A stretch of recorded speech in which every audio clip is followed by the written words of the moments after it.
council of whatever you have on your mind. So I will open it up and allow you the opportunity to do that.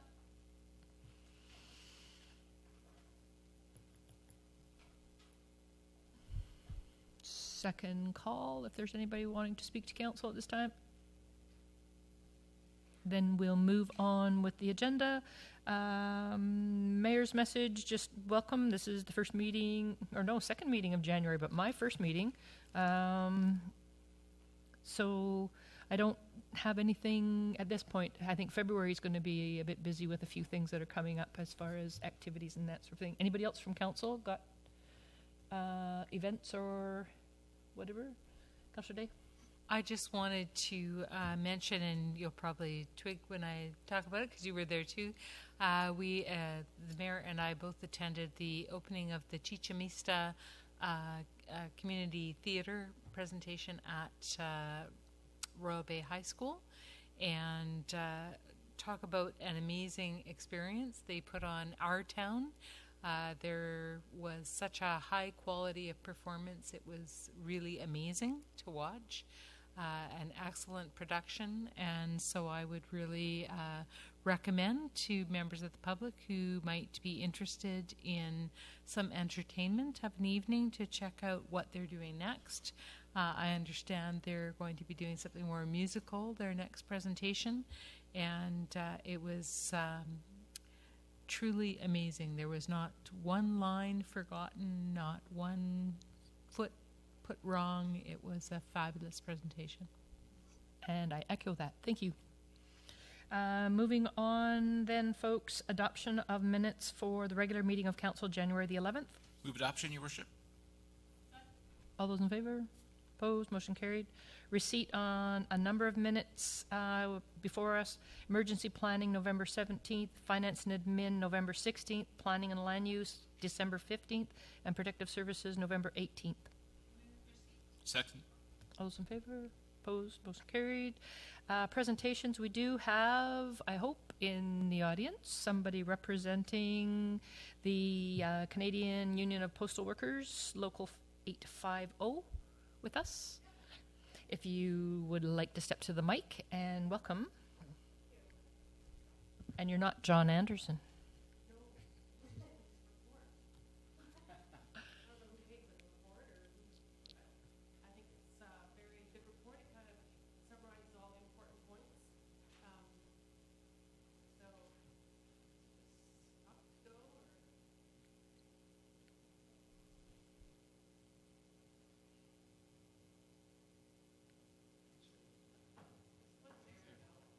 Sorry, can you just tell us who you are? Oh, sorry. I'm Janet Barney, president of the local Union of Postal Workers, local 850 here in Victoria, and I cover the whole South Island and the Gulf Islands, dump and south, Sydney and Salisbury, and so that's kind of my area, and heavily involved with the campaign to save Canada Post, which local management didn't like us.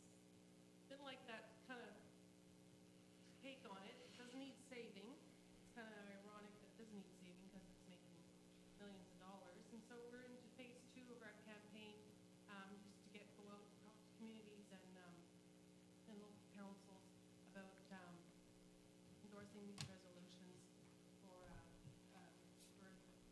to get Canada. We want the federal government to completely halt the implementation of community mailboxes and to look at other sources of revenue to make the business grow.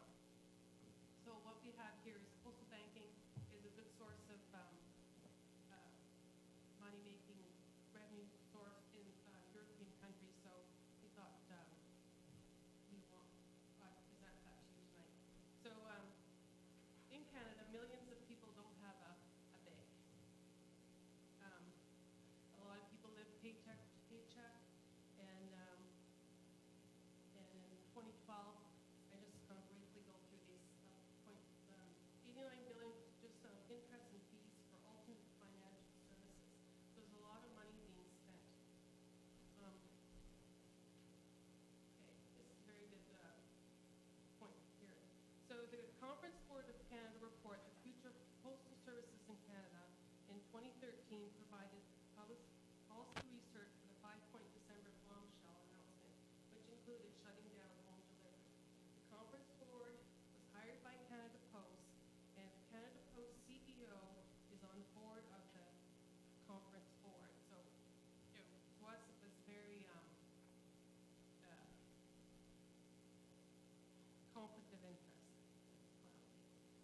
report recommended many changes but failed to recommend financial services or even to examine the possible application in Canada. The report began with a very favorable analysis of the effects of financial services in post offices around the world. For international postal operators, the primary new business line being entered is financial services. In such countries such as Japan and Great Britain, financial services have been a core element of the post office for many years. In other countries, financial services have been gradually introduced to postal services over time. And also financial services through postal outlets offers many potential benefits. It can facilitate financial inclusion in rural areas while also mitigating the decline in postal revenues. Postal banks serve large markets that can be low in incremental costs because they make shared use of the postal retail network. Okay, so Canada Post next financial services. Conference board report announced why it was mixing financial services. It said because Canada has already highly developed financial service sector, and Canada Post just followed the report's cover, but we found out recently that Canada Post has done its own study of financial services.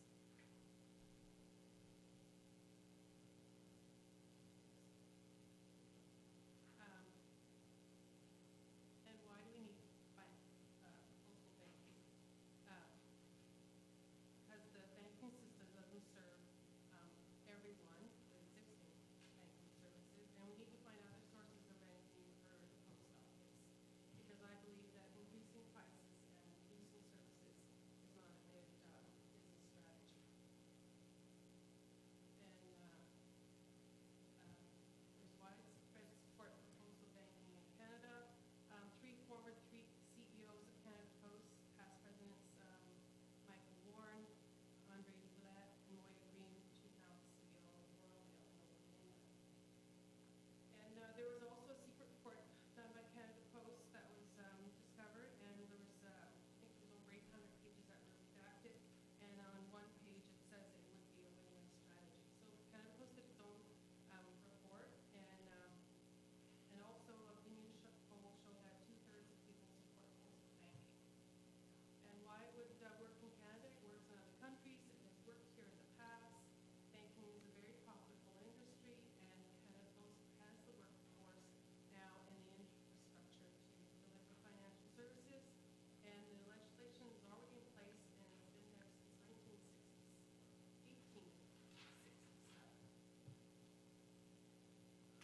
Success in other countries. Postal banking is a huge success around the world. Amongst the 100 largest banks, Canada's Big Five are in the top 100, Japan Postal Savings Bank, and also Postal Bank Savings Bank of China, and the Banque Postale de France. And Postal Bank plays a key role in offering services which the private sector do not, and it's a competitive service, creates competition, and there's billions of accounts waiting out there.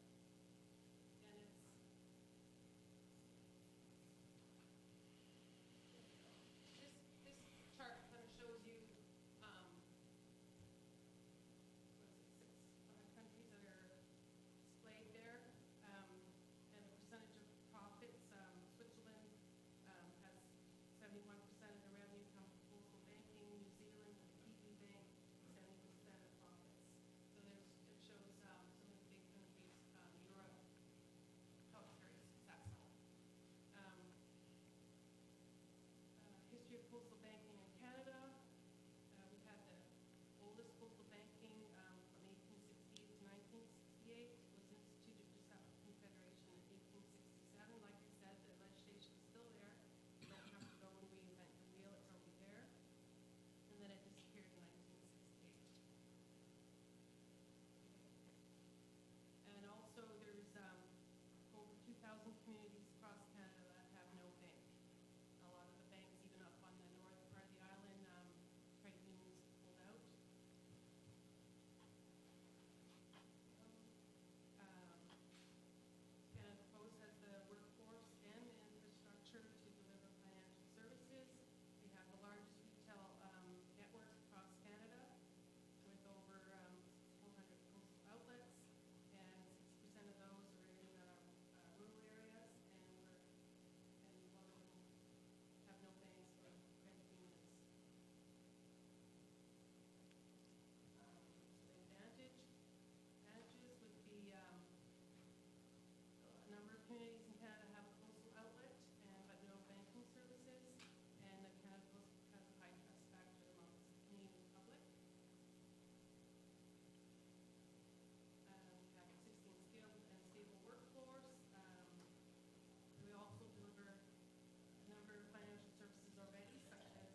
Good, thank you.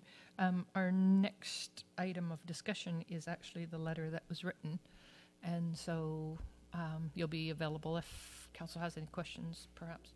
Thank you.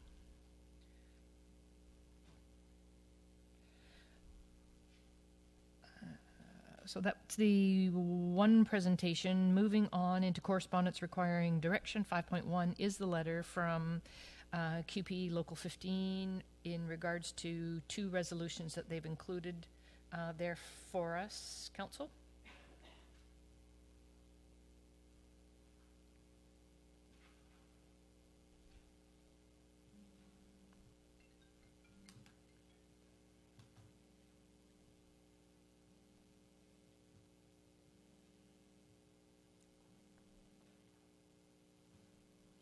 Any questions of Janet? Any direction from council?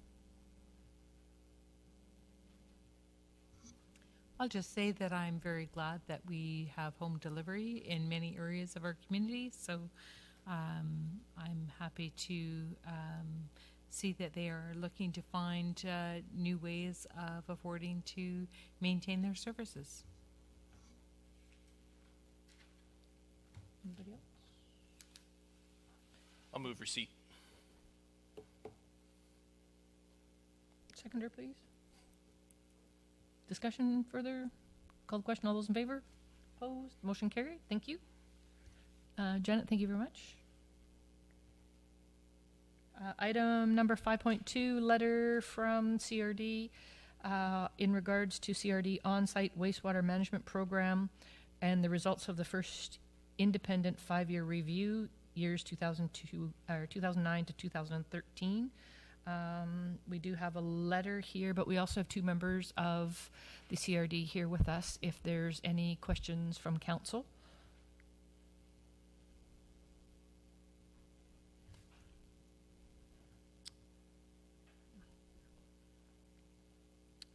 Thank you. I'll direct it to the mayor for you to. Absolutely.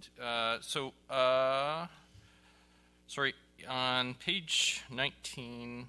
Hold on, sorry, I gotta get all the pages right. So on the iPad, it's page 26. On the report, it's page 19 of the Carewood Liddell Associates report. It basically tells us that there's a 85% compliancy rate or success rate up to 2012. I'm just wondering why there isn't any data that's past 2012. Okay. Sorry, could you use the mic? Just hard to hear for everybody. Thank you.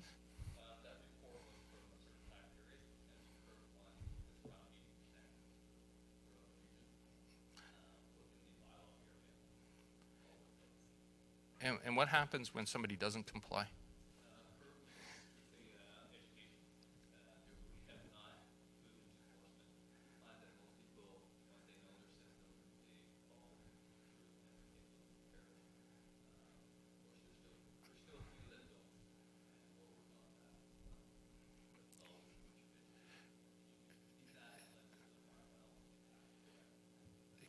Could you give just a really brief 15-second to 30-second synopsis of what is the educational process of people who are not complying?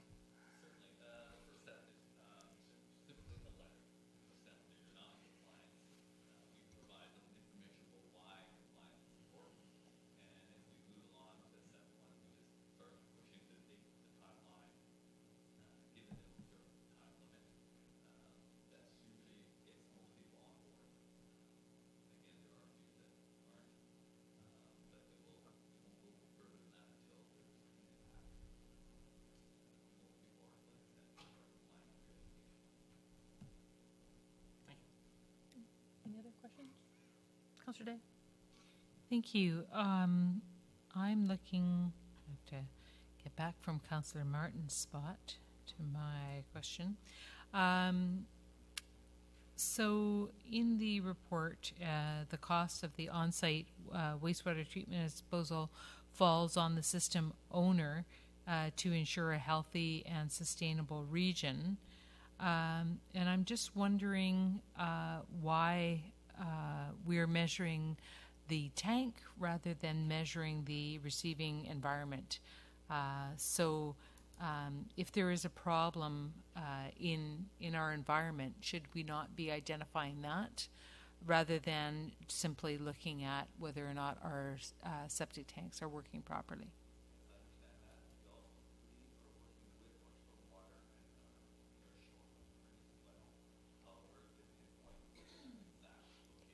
Pull your mic down. Thank you. To pinpoint exact location is a little more complicated, so we do near shore monitoring as the first step.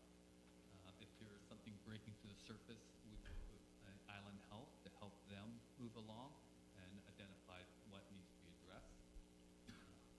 However, monitoring systems is a good point source technique to identify issues that could potentially impact the marine environment and near shore environment. Is that better? Yes.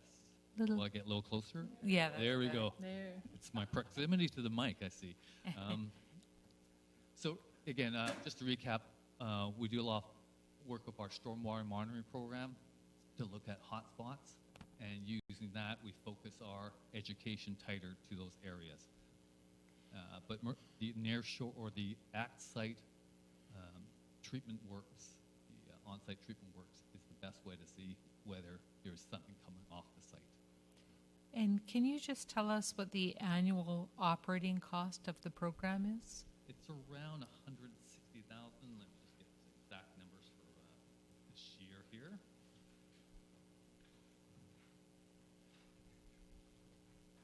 It's $167,000. Okay. Based on the 2015, it's about 2% more for 2016. Okay. And looking, I'm on page, goodness, trying to figure out what you guys would call it. It's in the report, and it's right before Appendix A. And the title at the top of the page is Capital Regional District On-Site Wastewater Management Program 4-Year Implementation Plan 2016 to 2019. Okay, yes. And The letter that we sent to you guys? yes. And in the first box, under maintenance assessment to establish site-specific pump-out frequency, it says to establish the CRD standards based on the provincial standard practice manual and sewerage regulations. Yes. I'm just wondering why the CRD needs to regulate something that's already regulated by the province. Although the rules are written up by the province, they do not enforce it. It is being assigned to us to do that under the liquid waste management plan. I see. And then it also speaks to establishing the list of service providers that meet those standards. And I'm just curious how, when we have provincial regulations, we could have service providers that don't meet the provincial regulations.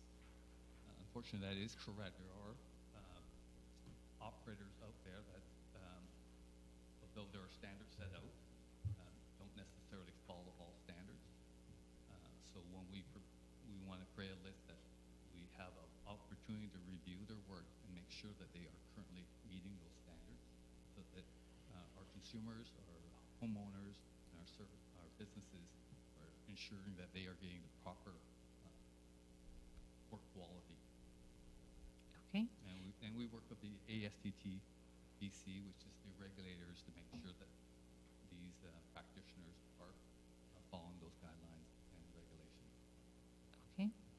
And further down on that page, just before number 2, it speaks to an incentive program and working with the industry to access matching funds.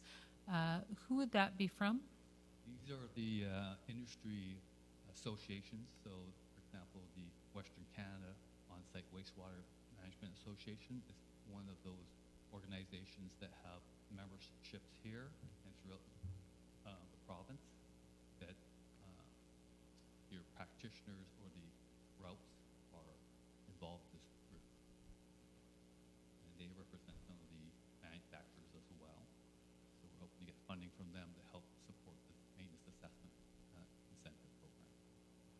Okay. And in administration of this system has required setting up a database. And I'm just wondering why that wasn't contracted out to the municipalities, since we have the closest contact with our residents. Some of this is historic, but also coordination with all the municipalities helps us provide some of that overall process. We do work with the municipalities to get current information where required, especially where areas are being sewered and unsewered or not sewered. We also work with the Island Health to get some of the filings of the systems themselves, which sometimes municipalities do not have. Okay. I'm just trying to understand what the benefit to the duplication is there. Some of it is more details of the system and their compliance status. I understand the municipalities do not actually monitor compliance status of maintenance. If that's not correct, I'm correct. Okay. Thank you. Any other members at the table?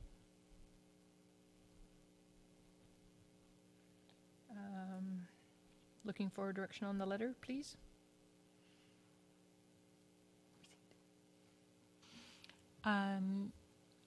This is a service that at least previously we have expressed that we would prefer not to have. Our residents feel that it's been quite an imposition to be taxed, to be monitored from afar, as it were. And it would appear to me that the plan is to get ever more complex and in fact more costly in looking at the system. So I'm concerned that this is a service that while it is important to ensure that our environment is protected, it's also important to do so in the most cost-effective manner possible. And when we see places like Cordova Bay actually have an environmental problem from sewage from a sewage system, then we have septic tanks where there is no problem who are paying annually to ensure that there isn't a problem that doesn't exist in the first place. It's just not something that I think our residents would want me to support, and I think I have to be honest and straightforward and tell you that this is a service that I don't think that the residents of Colwood want. I move receipt, Your Worship. Any further questions, comments? Call the question. All those in favor? Opposed? Motion carried. Thank you. Under new business, folks, item 6.1, Planning and Land Use Committee, in regards to 6.1.1, Recommendation Development Variance Permit Application DVP 15019, Royal Bay Phases 1 and 1A. Thank you, Worship. At our meeting last week, the committee heard the application that's basically mirroring the rezoning application that we had a public hearing on earlier this evening. I won't get into the nitty-gritty details, but essentially what is being desired is to move up the timeline to take advantage of some pretty aggressive marketing for the site and to support the building partner in moving forward with the project. We know the rezoning process, the fourth reading, the finale is less than predictable, and the developer is really eager to move forward with the project and, as I say, bring some amenities to the neighborhood, and they will be marketing the site extensively. So it was recommended by committee, and I so move that development variance permit number DVP-15-019 be authorized for issuance, which would have the effect of varying items A through F. I won't read out the whole recommendation, Your Worship. It's quite lengthy. Seconder, folks? Second. Discussion? Councillor Martin? Thank you. Through you, Mayor, to our planning department. Is this common in our, like, just us going through each phase rather than just doing the whole project and just sort of approving the changes all at once versus each single phase? I think for larger developments, it's not uncommon. As we are at the start of the kind of a large project, I think we're just working out the details of each phase, and I think as we go along, we'll likely see less applications for variances or other than that.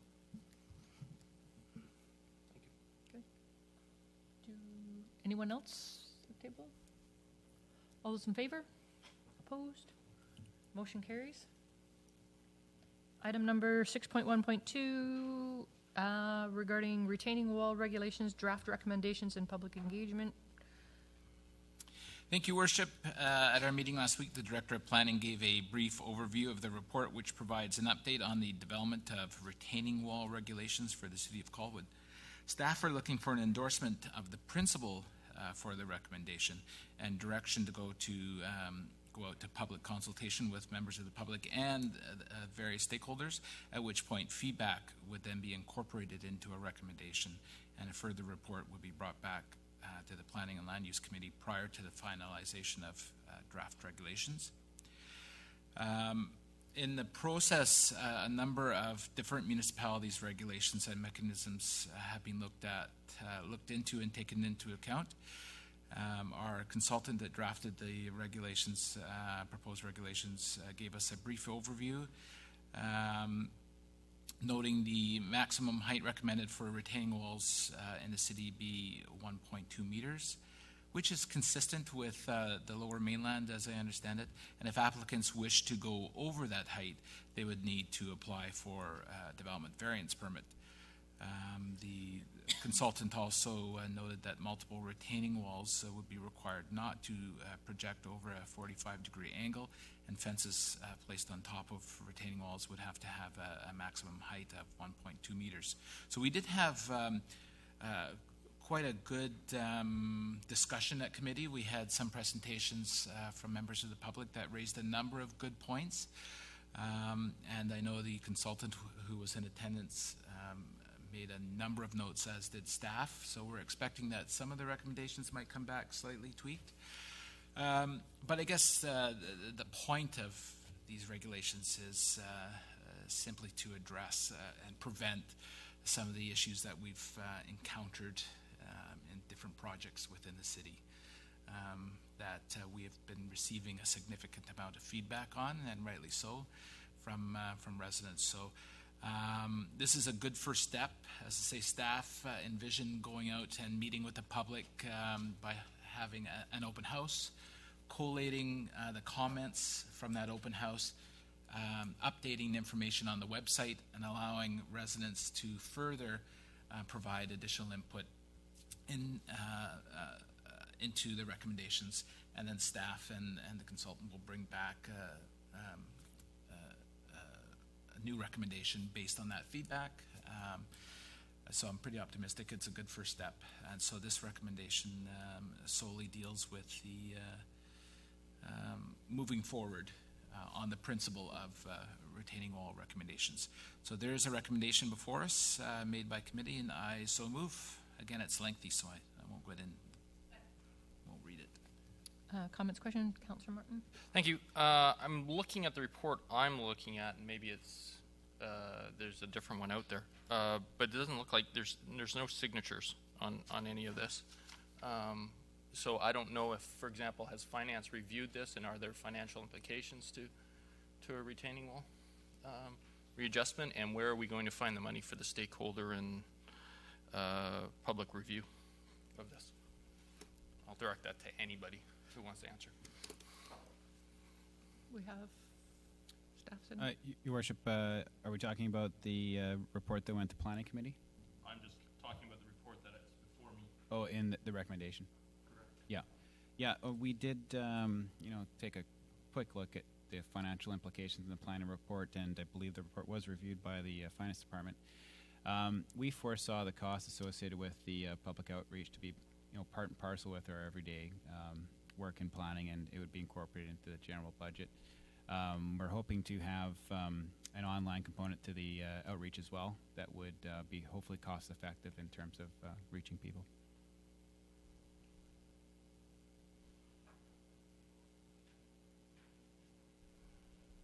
Does that answer? Councillor Day?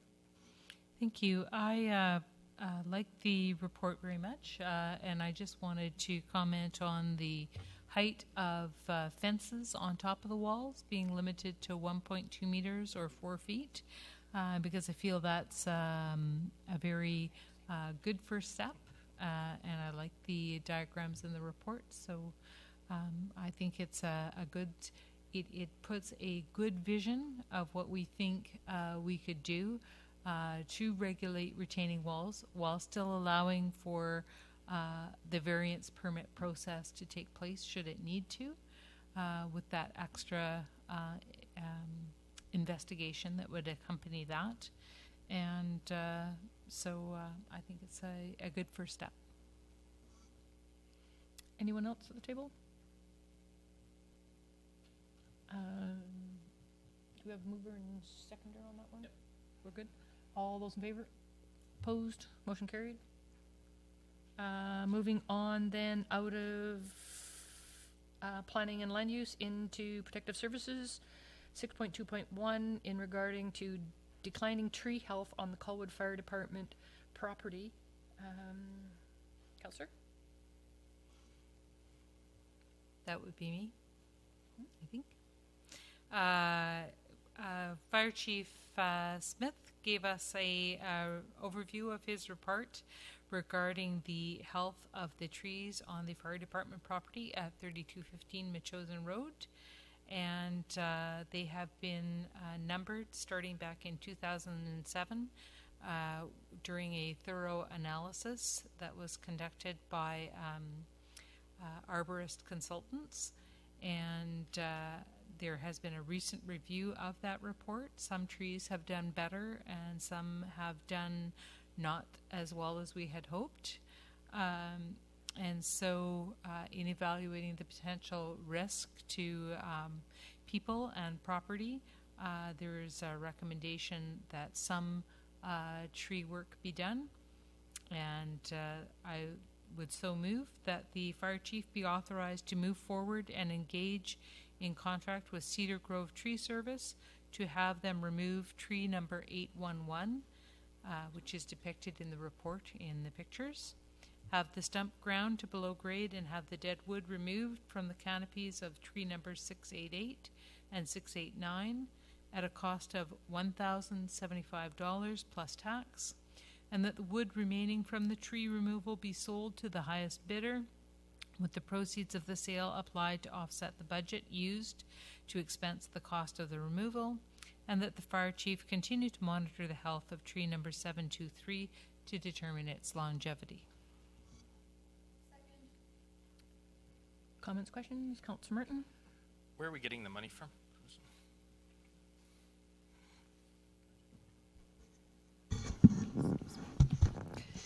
I did discuss that with the fire chief, and they do have money in their budget for this particular item. From 2015? I've just gone through their 2016 budget with them, and I am satisfied that there is money in the 2016 budget as well. When I reviewed actual expenditures compared to budget in 2015, there is budget room. Anyone else? Call the question. All those in favor? Opposed? Motion carried.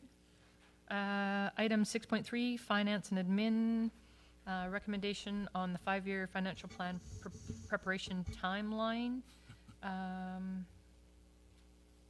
you taking that one, Councillor Logan? Because our chair was away for that. So, yahoo! It's budget time, and our favorite time of the year. So we had a good discussion on the timeline at our FAC committee last week. Our director of finance aptly noted that the budget process last year was just a wee bit difficult due to past work practices. And this year, the finance team is working on streamlining the process. Staff have come up with a new supplementary budget request for managers and to request for special projects, asset purchases, and staffing requests such as they are. And finance has come up with a very detailed timeline that sets great expectations of staff and council in order to make sure that this thing is complete and passed by the 15th of May this year. Committee bandied around the time in which we should start, and it was generally agreed that 5:30 is probably a good time to start these budget meetings. It's good for staff who have already put in a very long day, but also by the time it rolls around to 9 o'clock, we're likely to spend an hour on a 50-cent object and maybe 10 seconds on $1 million line item. So it was recommended, and I so move, that the 2016-2020 five-year financial plan, preparation timeline presented to the committee on January the 18th, be approved as presented, and that the 2016 Committee of the Whole budget meetings be scheduled to start at 5:30. So I will so move. Any comments or questions, Councillor Nault? I will be supporting the motion, but once again, as with other years, I'm disappointed that we're adopting a 2016 budget of 5 full months into the budget year. I would really like to see a preliminary budget discussion and approval before January 1st of each year. Councillor Martin's question about the tree cutting brings that to a real point, because we don't know what the fire department operating budget is for this year, and we're approving an expense of $1,000. So that's a very small item, but it would be nice to have a preliminary budget in time for the start of the year rather than 5 months in. I realize we can't put real details on tax rates and so forth until we know what the CRD is going to bill us, but we can certainly have an idea of what our public works is going to spend, our fire department is going to spend, and so forth. So I would really like to see us get this process underway at the end of the last fiscal year rather than halfway into the new fiscal year. Did I see you with a bit of I wouldn't mind to add a comment, if I may, through the chair. And that is just to remind council that we were in the process of hiring a new CAO, and I did bring forward the concept of starting a little bit earlier, but our acting CAO did ask if we could start actually a bit later this year. He's hoping to incorporate any recommendations that come out of council's strategic planning process, and also a citizen survey that's happening right now. So I actually was quite keen to start a little earlier and was asked to hold off this year. The other issue, besides being in the midst of hiring a CAO, is I was without a deputy director of finance for a few months there too. So we're hoping once that shakes out, I would love to get started a little earlier next year. Thanks. Thank you. I'll just point out, Worship, too, our first meeting is tomorrow, right here, same time, same place, 5:30, where we will be reviewing the grants and aid. So it should be an interesting discussion. Good, thank you. Anyone else? Call the question. All those in favor? Opposed? Motion carried. Thank you. Item 6.3.2, recommendation on the Mackenzie Road interchange construction regarding BC Ambulance Services. Is that going to come? Who's picking up that one? Is that you, Mr. Martin? Emergency services? Or Jason? Yeah. Oh, yeah, then, no, that would have been me.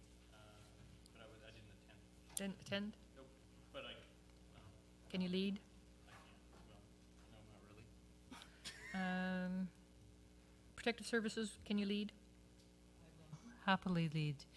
Apparently at the Emergency Services Committee meeting, There were concerns raised over the accessibility of ambulance services to Colwood during the Mackenzie Interchange project, and they would like to see another ambulance available in Colwood during peak driving hours throughout that major project. So it was recommended by the committee, and I would so move that Council send a letter to the BC Ambulance Service requesting that a second ambulance be stationed in the West Shore during the Mackenzie Highway and overpass construction period. Second. Discussion, comments? Councillor Logan? Thank you, Worship. I just want to point out that this is not a new issue. This issue has been ongoing for years with ambulance service on the West Shore, and certainly with the interchange, notwithstanding Victoria General Hospital is on our side of the interchange.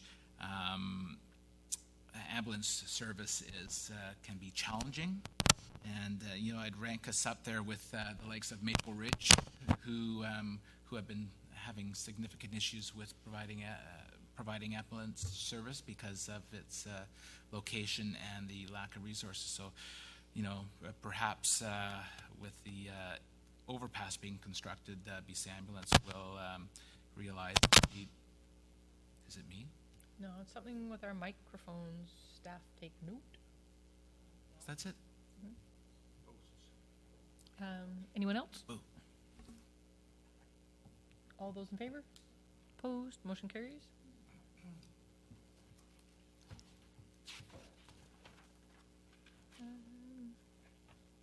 Back over to there. 6.4, moving into transportation and public infrastructure.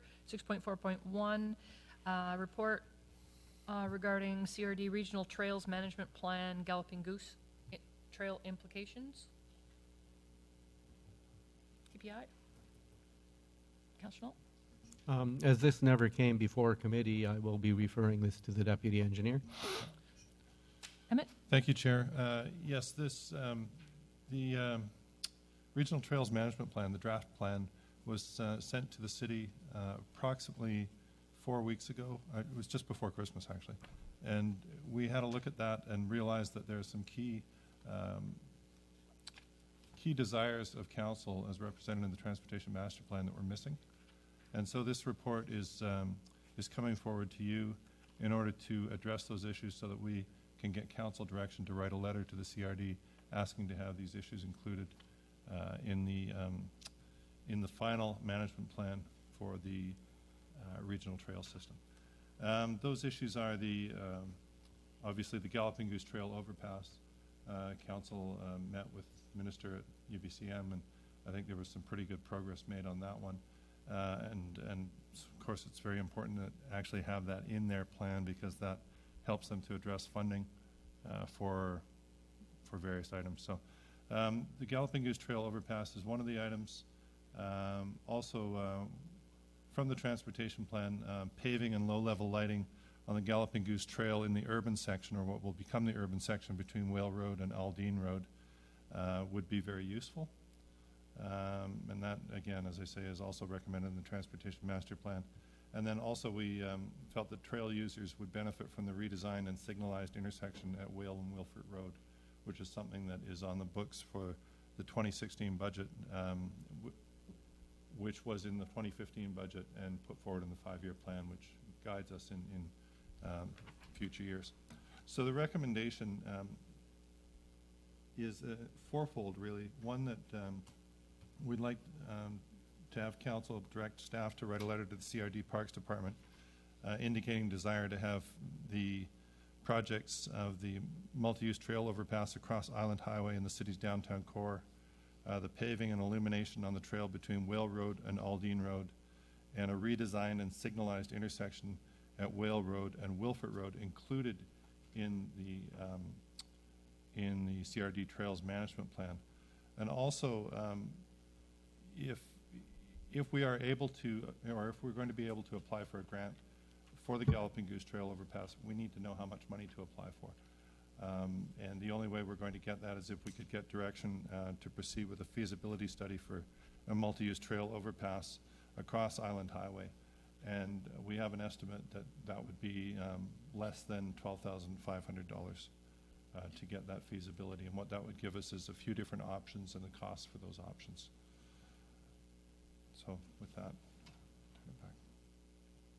Do you mover and shaker, please?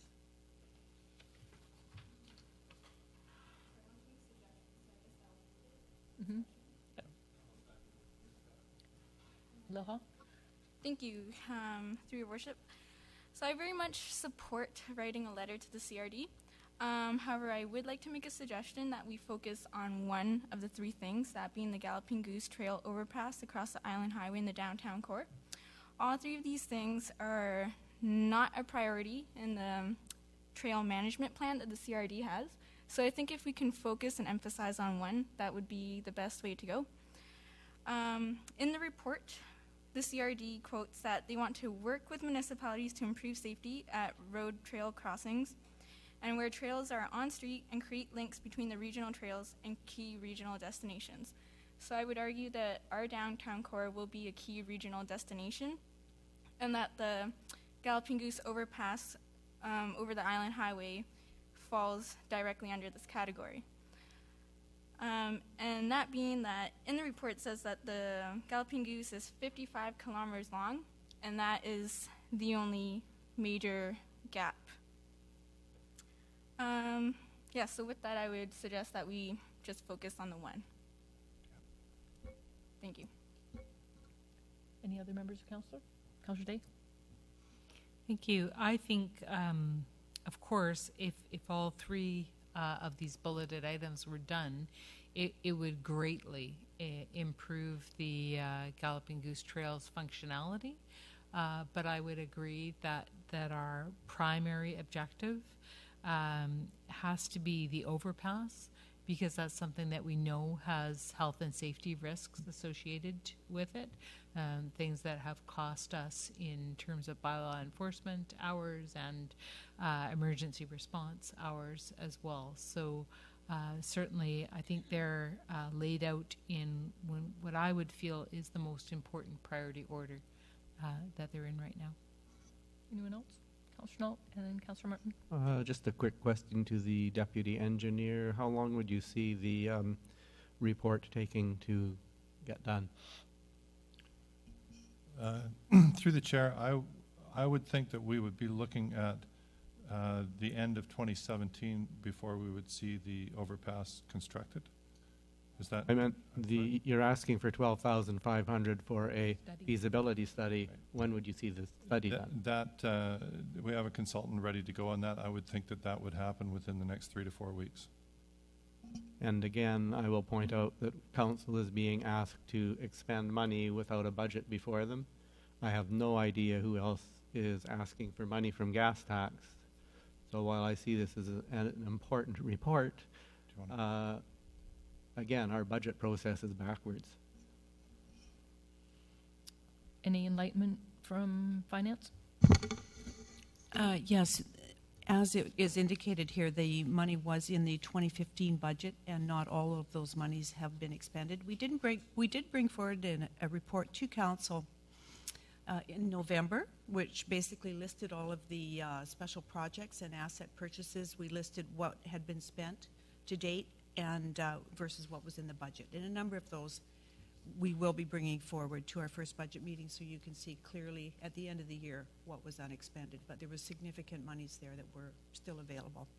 Thank you. Any Councillor, or actually I have Councillor Martin first. Thank you. Councillor Logan. Through you, Mayor, back to finance and through engineering.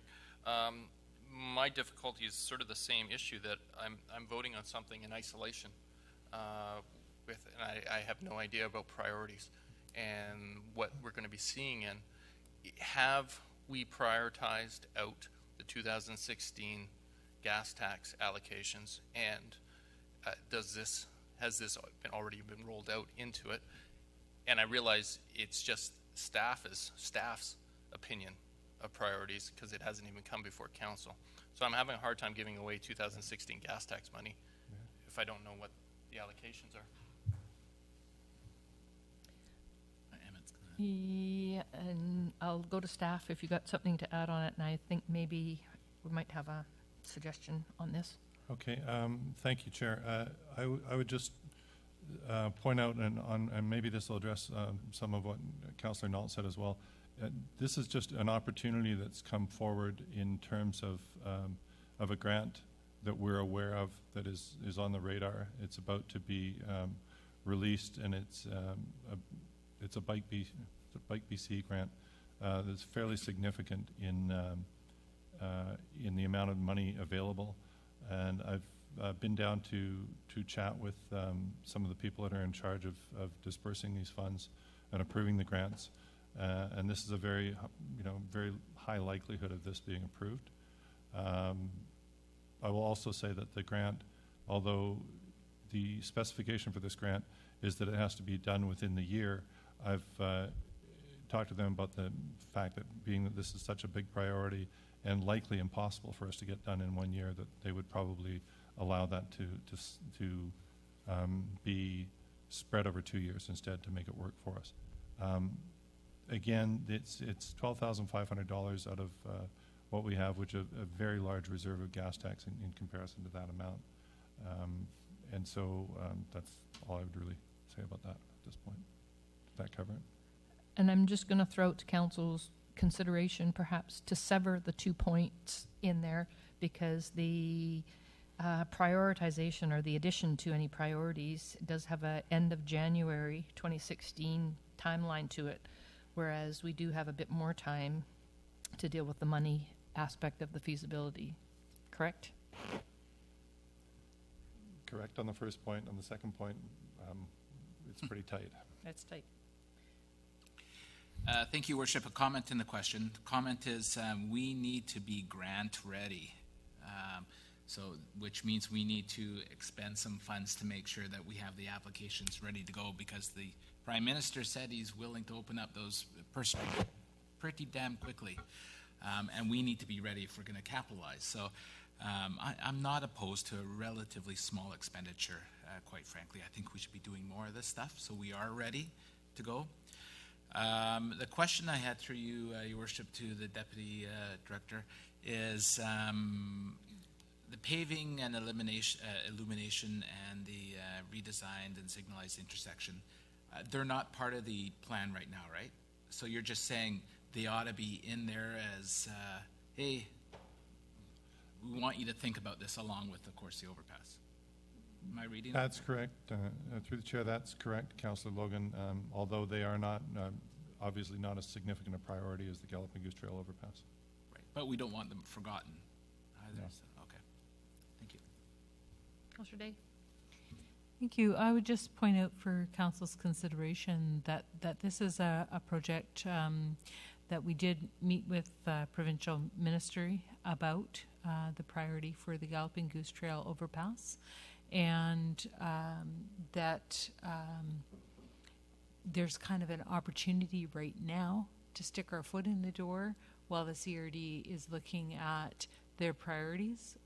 So I think it's a great opportunity right now that might not exist at a different time in our budget cycle. And I think given what I've heard from finance in the past, we do have a significant amount of gas tax money that has not been expended that is supposed to be geared towards items such as this, active transportation.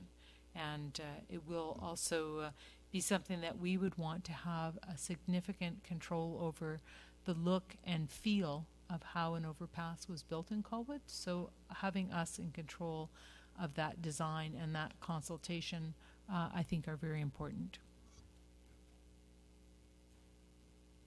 Anyone else? Called question on the motion before us. All those in favor? Opposed? Motion carried.